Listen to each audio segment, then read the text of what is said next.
Welcome to The Truth About Life, hosted each week by award-winning author Hawley Martin. Stephen wrote the critically acclaimed book, Keys to the Kingdom and the Life You Want, that the editors of the Omega Directory said will tell you how and why life works and how it can work for you. And now, here's Hawley Martin. Hello and welcome. Today we're going to talk with a philosopher from the UK named Timothy Freke. A while back I came across an interesting little book that he wrote called Lucid Living. In it, Tim relates a view of reality that seems to me to be a lot like the one espoused by Alan Watts, who lived from 1915 to 1973.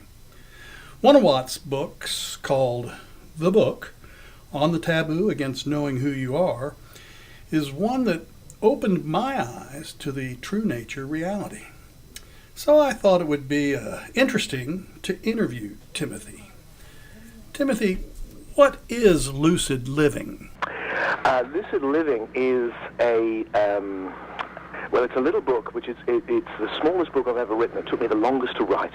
And it's a book in which I've tried to encapsulate all the depth wisdom which I've written about in all these other books. Most of my books have been studying the perennial philosophy of waking up to this state of oneness through different spiritual traditions. And what I wanted to do with this book was to actually express it in a way which didn't draw on any spiritual traditions at all, but which just pointed to the immediacy of the experience in the moment for us all right now. And the essential idea is very, very simple, but one that you really need to sit with to get. And it's this, that the message I hear from the mystics and the Gnostics and my own experience is that it's possible to enter a state right now which is comparable to the state of lucid dreaming. That's why I call it lucid living. Now, in a lucid dream, normally when you dream, you're unconscious in the dream. You really think the world is what it appears to be, and you are the person you appear to be in the dream. But when you dream lucidly, you recognize that actually things are not like that at all. That although you appear to be this particular person having this particular dream adventure, really your deeper identity is the dreamer, is the awareness within which the whole dream is arising, and you're one with the dream. The dream is you. And in the same way, this perennial teaching of waking up is about entering a similar state, but right now, in which you discover that although we appear to be separate individuals within this flow of experience that we call life, if we look deeper, we find our essence, our spirit. You can see that actually there's one awareness, which is dreaming up, or if you like, or imagining, or whatever metaphor works for you, this experience of life, and we're all that there's one of us dreaming itself to be many and meeting itself in all of these forms. And that's the state I call lucid living, and that's the state which I explore in all my books, but particularly in the Lucid Living book. And that's it's very interesting. So, in fact, we are the awareness, and we are also the one who is aware. Is that it? Yes, exactly. That our identity has a polar nature. It has two extremes to it, which are actually opposites. On the one hand, right now, I'm appearing to be Tim. He's a very particular person. He has a history. He has a way of speaking. He inhabits an absolutely unique place in space and time. But if I sink back now into this presence that I call I, this that's witnessing all of this, my being itself, I see it as the complete opposite. It's not a thing at all. It's not an object. It's a subject. And it's not, it's a presence which is witnessing everything. It's a kind of a spaciousness, if you will, or an emptiness, as the Buddhists call it, within which the whole world is arising. Yes. Well, how do you come to that? It's easy, not easy, but we can say the words, and yes. We can understand what they mean, but how do you actually come to that feeling? Well, I think the journey of understanding it is quite a journey, and I know for myself, I spent decades around these ideas, thinking, well, I've understood the ideas, but I only glimpsed the experience. And looking back, I kind of feel like I didn't really understand the ideas. I hadn't seen that to sink back into this oneness. It is to see there really is no separate Tim. And it's that jump which allows it to really open up for you. And the way to reach it that I explore with people when I run seminars and in my books is that if we can, first of all, step out of our story, because we're all caught up in a story about what life is and who we are. And the story's fine, we need a story. But when we're lost in it, it's like we're lost in a dream, and we don't even notice at those times something which is the most obvious thing about life, which is that it's incredibly mysterious and strange, and our whole predicament is just riddled with deep, deep, deep mystery. So one of the ways out, I think, is when we start becoming conscious in the moment of how mysterious everything is, because that frees us from this infatuation with being lost in our story and our concepts. And as you become conscious of the mystery, oh my God, it's also like that I exist, that this moment is happening, that there is this flow of experience. As you sink back into it then to become conscious of that which is witnessing the moment, that's when it starts to open up. Yes, I'm speaking with Timothy Freke. He is the author of Lucid Living, which we've been talking about, in a new book called The Gospel of the Second Coming. Well, let me ask you this. I'm going to jump to another subject. Does life have a purpose? That's such a deep, deep question. Yeah, I feel that, like a dream, life is full of many meanings, and that we bring the meaning to it, and that everything we do with our thoughts is about creating the world around us. The Buddha said, with our thoughts we create the world, and I think it's a very deep thing. And so we bring meaning to this mystery of existence. And the question is, can we find meaning which is deep enough to match its mystery? And what my work is exploring is that the place as a philosopher that I found the deepest meaning is in this ancient tradition of waking up. Because when I really come into that state of lucid living, when I sink into that oneness, then there is this incredible love. Because when I find that I'm one with all, I feel that I'm in love with all. There's no separation between me and anything or anyone. And it's a state I call big love, because it's all embracing, compassion, if you will. And that brings with it the deepest meaning I know, that in some way, when that arises, there's the one time where there's this sense of, yes, this is where it feels right. And what I love about that is that nearly everyone I talk to, if you go, look, the meaning, the purpose is love, there's a place inside most people where they resonate with that. And I think it's because right from the start, from when we're children, we kind of know it, and we're pulled towards it. We get veered off in all sorts of other directions, but whenever there is that genuine big love, suddenly life makes sense. Not necessarily, interestingly, in a way that you could, write it down, but it just does of itself. Isn't quantum physics and some studies being done now on intention and so forth really demonstrating that what you're talking about is, in fact, reality, that it is being demonstrated scientifically?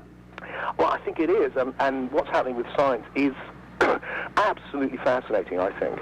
I mean, one of the things which, in my book, The Laughing Jesus, in the second half of that I explored is nearly all, I mean, I'm tempted to say all, of the great physicists who have created our modern worldview. I'm thinking of people like Eddington and Einstein and all of them, all those guys. They were all people who saw this vision and wrote about it quite explicitly. They rejected completely rejected the materialist worldview as ridiculous, and said, it's as if the universe is a giant idea arising within one mind. And that is incredibly close to this ancient Gnostic mystic tradition. And they've come to that by studying the forms. I mean, what I love about science is that it goes right into the shapes and sounds and the particulars of our experience and comes up with this incredible knowledge. Oh, look, you look like you're a physical object, but you're not. You're nearly all empty space.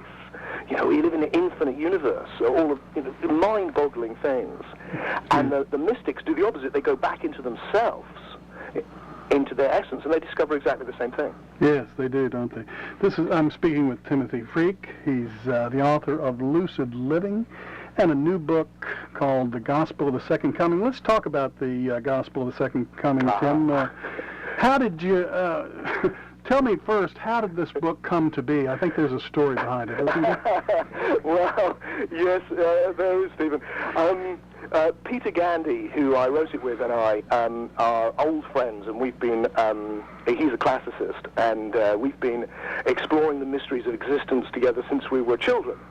We've kind of traveled the road together, which has kept each other sane in all the strange turns that you experience on the journey. But we ended up writing together, and the books we've written, which have been particularly successful, have been on Gnostic Christianity, and have presented a radically different view of the origins of Christianity from an historical perspective. Our argument is pretty shocking to people who haven't come across it, and if people are interested, I really urge them to check out the facts which are in the book, because they're popular books, but they've got a big wad of notes in the back to just anything you want to know why we say it, it's there. So it's well documented. It's not, Jesus is a spaceman sort of nonsense. This is, but what we're saying is, look, actually there wasn't a real Jesus. The Jesus story is a myth. And not only is it a myth, it's a pagan myth. It existed for hundreds, possibly thousands of years before the time that Jesus is meant to have lived, when they were also telling, right back to ancient Egypt and Greece and so forth, they were telling the same story of a man who was the Son of God, so he's God and man, who's born of a virgin in a cave before shepherds, who walks on water, who changes water into wine at a wedding, all that stuff, dies at Easter, sometimes through crucifixion, comes back from the dead, and you commune with him by taking bread and wine. So what we're suggesting is that this is an ancient myth, and it's a very important myth because it encodes the teachings which lead to waking up, to this state I call lucid living. They called it gnosis. So that's our take on Christianity. Having written 3 pretty serious books on this subject, we fell into this delightful idea, which was, instead of writing a book about Gnostics, these people who created the Jesus story, we'd do what they did, and we would write our own modern Gnostic Gospel. And this time, because it's the 21st century and we want it to be different, then we make it funny. So the strapline on the book is, Jesus is back, and this time he's funny. So Jesus comes back in, and he himself is able to explain the real origins of Christianity and the real meaning of the Jesus myth, the gnosis, take you to the experience of gnosis, of waking up. And he's expressed his, and by some remarkable coincidence, Stephen, Jesus' opinions turn out to be very similar to my own.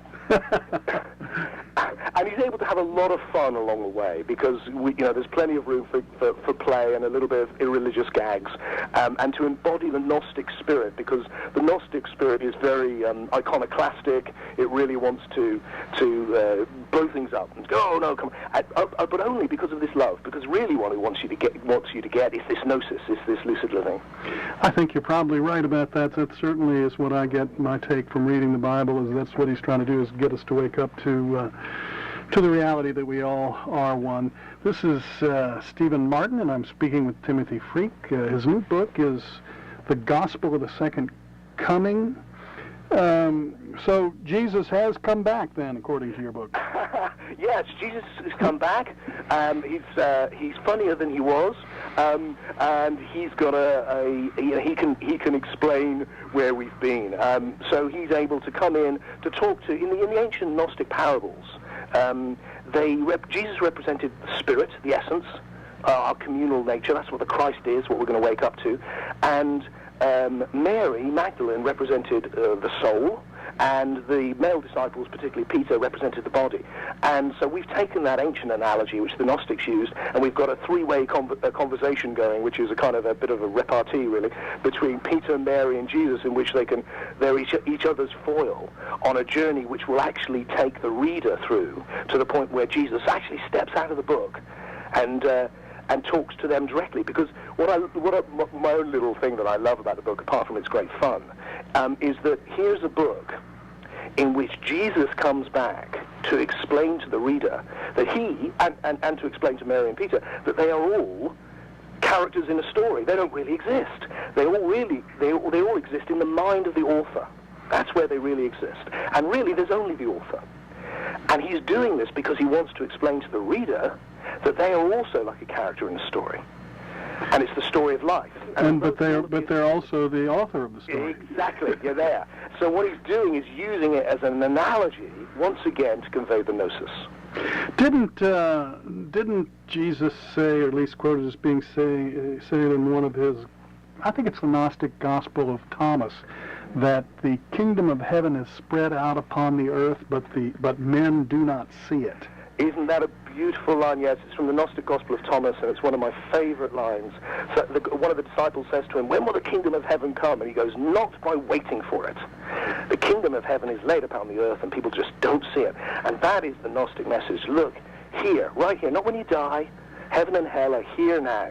If you wake up to the Christ within, which is their name for the oneness, their name for what the Hindus call the Atman, or the Buddhists call the Buddha nature.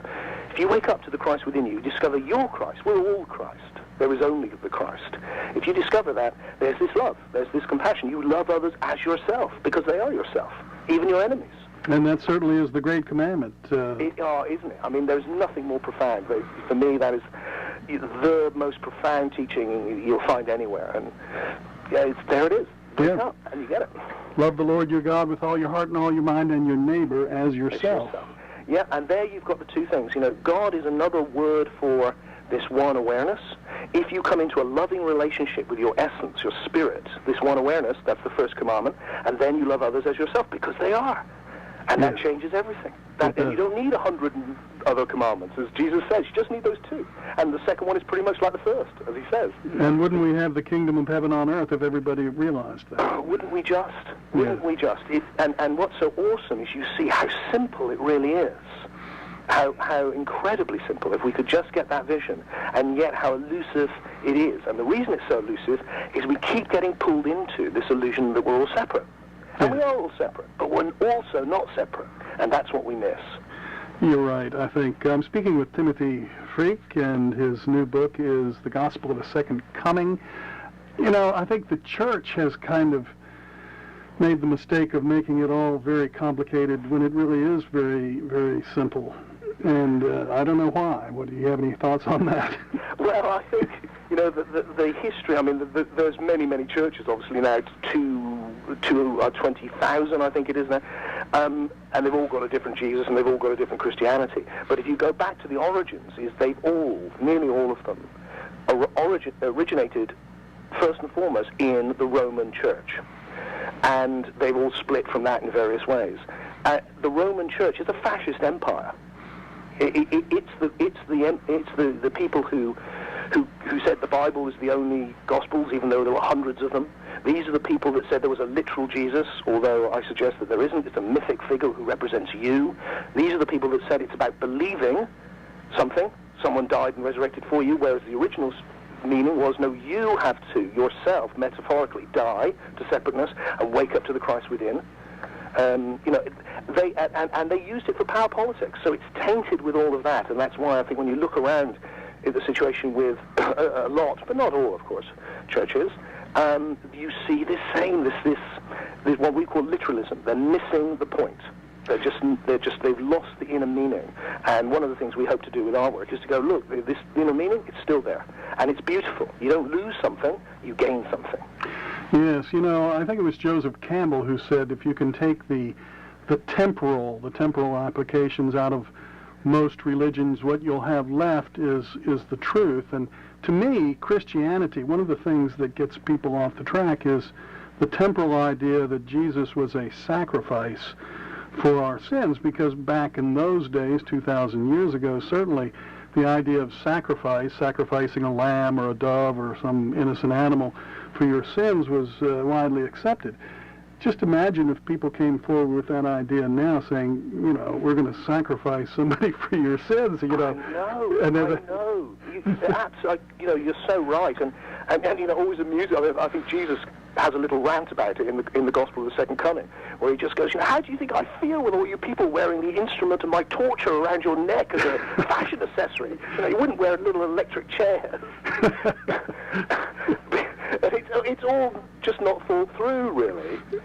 But it's because of this literalism. Like Joseph Campbell, the great man that you just mentioned, he defined religion as literalized mythology.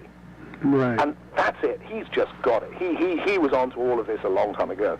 Yeah, when we literalize our mythology, we take a completely miraculous story of a guy, for heaven's sake, who's born of a virgin and comes back from the dead, and we go, this is history. We've literalized it. And at that moment, we kill it dead, and we miss the real meaning, which is actually in the richness of the story itself. Yes. I'm speaking with Timothy Freke. His new book is The Gospel of the Second Coming. Well, tell me, Timothy, what else would you like for us to know, and where can we get your book, and when can we see you speak, or that sort of thing? Well, I have a website, which is timothyfreke.com, and that's Freke spelled F-R-E-K-E, although it is pronounced Freke, which, if you can survive school with a name like Freke, you can write books like this. I'll bet. And on the website, timothyfreke.com, there is, you can find out where I'm speaking, because I speak all over the world. You can find out where you can get the books, links through to all the books. You can also get them, of course, through stores, Amazon, online, all that sort of thing. And there's a new website coming online very, very shortly, and when that comes online, there will be lots of free downloads of talks I've given, and audio and video, which I'm going to make available free to people. So there should be a lot. And if people want to, they can sign up for a mailing list, an emailing list on the website, and then they get told when there's new downloads and when there's new bits of inspiration and information. They can become part of a little community which I call the Alliance for Lucid Living, which is really people who are interested in waking up to lucid living. And I particularly like ALL, the Alliance for Lucid Living. So you can join the all, which I quite like the idea that you can join the all. Right. Well, should we Google Timothy Freke, F-R-E-K-E, or is there a? I'm sure that would work. But what is the URL? It's timothyfreke.com. Oh, okay. Very simple. Yes. You can remember that. Well, thank you so much. This has been fascinating talk, and I've enjoyed talking with you, and I hope we get to do it again sometime. I would really like that. Thank you for having me on, Stephen, and thank you for some great questions. It's lovely to get the chance to go into some depth on these questions, because it's a rare opportunity. Thank you so much, Tim. Well, that was interesting. And if you found it interesting as well, I suggest you check out my YouTube channel. There are quite a few interesting videos there, and new ones coming along all the time. This is Stephen Hawley Martin. Talk to you next time.